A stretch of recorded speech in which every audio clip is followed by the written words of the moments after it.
All right, I got one more. One more dream I'm going to give you so that we can move on from what is God speaking to you if you are in an attic space in your dreams. When you have a dream and the Lord's showing you an attic, what does that mean? And I went over some other elements in some of these dreams to help you understand what God is saying, what He's showing you. So feel free to go listen to those if you're like, well, I've never dreamt of an attic. There's probably some other things that are in those dreams that would help jog some understanding of what God's saying to you if you listen to Him. But let's do dream number 3. We'll do it the same way that I did the other two. I'm going to read through the dream that I had, and then we're going to unpack what God was saying. I've got a kid yelling downstairs. I wonder what that's about. Well, they haven't come up yet, so we'll just go till they do. In this dream, I was standing in a garage, and the garage didn't belong to me. I didn't recognize it. There was a lot of junk all over, and I didn't see any cars, and that's important. It didn't feel like I could move very much within this space because of how many boxes and items lined the walls and were stacked up all around me. In front of me was a family member. We were talking about something. This family member walked away from me and headed toward a rickety wood staircase that led up to an attic. I watched as the family member started walking up the stairs, and I remember feeling hopeful. Family member got to the top of the stairs and stumbled on the last step and didn't make it into the attic. And I was disappointed by that. And then the dream changed and went into some other elements. So let's break that down. The garage that I'm standing in represents someone else's ministry. Now, I want to tell you just a little bit of background. Why did God give me this? And it's because the Lord was asking me to put up some boundaries with this family member and to protect myself and my heart. The Lord says to guard your heart, for out of it pours our life. The wellspring of our life comes from our heart. And so if we don't know what other people are going through or why God would say put up boundaries or walk away from this person, we can end up getting seriously damaged in our heart. And so what God had been telling me for a while was, even though it wasn't a season and time to walk away from this person, He was telling me that I needed to guard my heart and put up some pretty strong boundaries in that area. So standing in the garage, let's get back to what it means, that a garage represents somebody's ministry or their faith journey that has been stalled or retired. Maybe it's in storage. The car oftentimes can represent the ministry vehicle that God has us in and what we're doing for Him in the kingdom. So if you're in a garage, you might be stalled out, parked in storage. Maybe you're going through a spiritual tune-up and God's kind of halted you for a season. It can also mean restoration of your ministry. If something's happened and you're in a garage and you see some work being done on a car, that could be the Lord restoring ministry.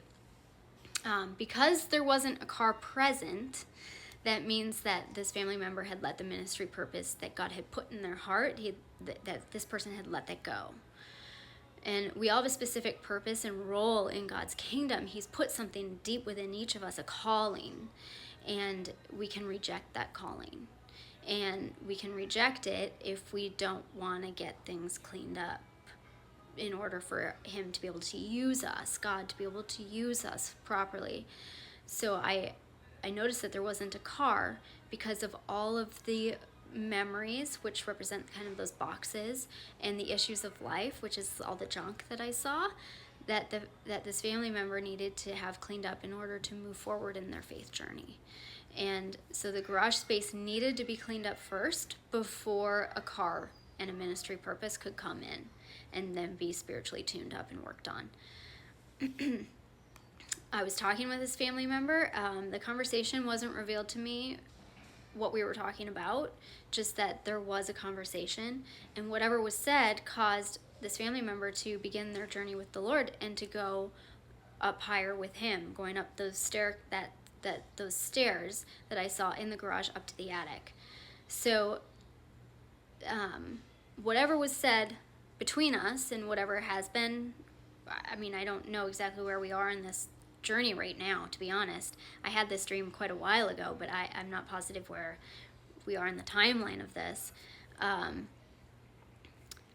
But wherever we are, God is gonna, that whatever is spoken between us, God is gonna have this person, they're gonna start choosing the Lord. They're gonna start choosing to walk with the Lord.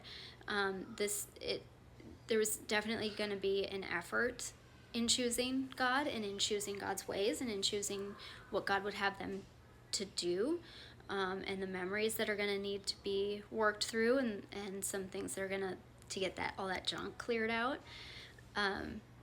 It's going to take a process, and that's why the staircase was present and that person was going up the stairs to get to the attic. There's evidently some effort that will be required by them to get up to the attic space in order to clean up their thought life. And there might be a war in the flesh, a war against flesh and spirit, in choosing to go higher with Christ, in choosing to acknowledge that selfish desires are even there. I said the person stumbled on the last step, which suggests that this family member will take their eyes off of God, stumbling, falling, taking your eyes off the Lord, and slipping back into a place of ungodliness. And the fear of what might be found in the attic space, in the mind space, in the thought life, is very likely what caused this person to stumble. And so what I saw in this dream is that this person wasn't going to make it to the attic. Does that mean that they could in the future? No, it doesn't mean that they couldn't in the future. What God's showing me is what's kind of imminently in my future. Why God is asking me to guard my own heart and to put up some boundaries and to walk with Him.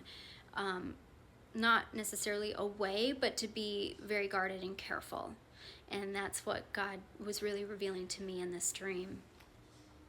And so there are going to be times where the Lord might show you things about other people and what they're going through in order that you can walk more fully in your faith walk with Him and understand what God is doing, understand why God's saying boundaries are important, understand why God is saying maybe even to walk away from a friendship or a family member completely, cutting ties, because He might show you things about what's going on in that person's life and why, in order for your faith journey to be consecrated to Him in fullness and in full measure, that some of these people might have to be let go of.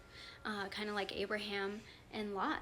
Abraham choosing not to really walk with Lot after a while and to go his separate ways. That's the idea of what God might be showing if we have a dream about somebody else and what's happening in their own minds and in their own thought life.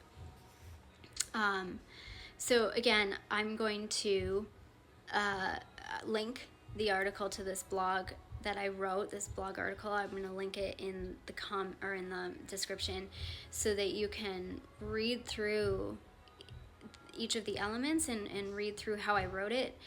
I think it's easier to see it instead of maybe necessarily hearing it, although some people are really great auditory listeners. Learners, I'm not one of them.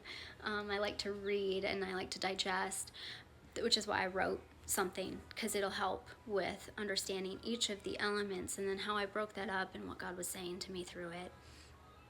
I do have one more. Maybe I'm going to do another part. Maybe I do another part. I do have one more I could speak on. I think I should, just, that one's quick. I'll do that one. See me again for the next part. Is that 5? I don't even know.